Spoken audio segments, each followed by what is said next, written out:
ہمارے علماء نے لکھا ہے کہ زندگی میں ایک بار تو اعتکاف کاری لینا چاہیے، اس پر توجہ ہو ہی جانی چاہیے۔ وقت ملنا تو زندگی میں پراپر طریقے سے تو بڑا مشکل ہوتا ہے، لیکن وقت نکال کے اعتکاف میں ایک دفعہ تو زندگی میں آ ہی جانا چاہیے، اور کسی کو ہر سال موقع مل جائے تو پھر تو کیا ہی بات۔ تو اعتکاف کے اندر جو کام ہم نے کرنے ان میں سب سے زیادہ اور سب سے پیارا کام یہ ہے کہ کثرت کے ساتھ قرآن پاک کی تلاوت کریں۔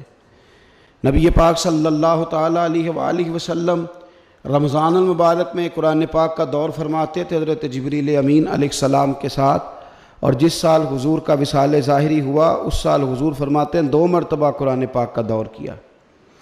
2 دفعہ حضور نے حضرت جبریل امین کو قرآن شریف سنایا، اور 2 دفعہ انہوں نے نبی پاک صلی اللہ علیہ وسلم کو سنایا۔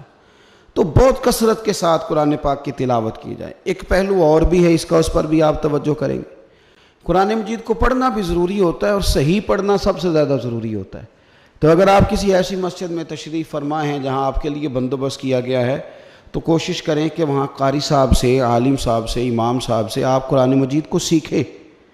اور کوئی زیادہ مشکل نہیں ہے، پورے 10 دن آپ موجود ہیں، اور اگر آپ 10 دن پوری توجہ کے ساتھ قرآن مجید کے مخارج پہ لگائیں گے تو امید ہے کہ بہت حد تک آپ کو قرآن مجید سمجھنے میں، پڑھنے میں آسانی ہونے لگے گی۔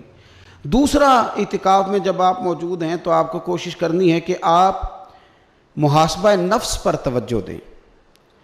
آپ اپنے اوپر غور کریں، زندگی میں کون سی ایسی غلطیاں ہیں جو جان نہیں چھوڑ رہی، ان کی کس طرح کر کے اصلاح کی جا سکتی ہے۔ کون سے ایسے کام ہیں جو میں کرتا ہوں تو اس غلطی میں زیادہ مبتلا ہو جاتا ہوں، اور کون سی ایسے کام ہیں، کون سی ایسی جگہ ہیں جہاں میں جاتا ہوں تو میرا ان غلطیوں سے نکلنے میں مجھے وہ جگہیں اور وہ کام مددگار ہوتے ہیں۔ تو اپنے محاسبہ نفس پر توجہ دی جائے۔ اعتکاف کے 10 دنوں میں موقع ملتا ہے انسان کو اپنے لیے سوچنے کا۔ حضرت مجدد الفسانی شیخ احمد فاروق سرہندی رحمۃ اللہ تعالی علیہ سے کسی نے پوچھا تھا کہ دنیا میں خوش نصیب شخص کون ہوتا ہے، تو فرمایا جسے دید قصور حاصل ہوتی ہے۔ حضور دید قصور کیا ہوتا ہے؟ فرمایا جسے اپنی غلطیاں نظر آنی شروع ہو جائیں۔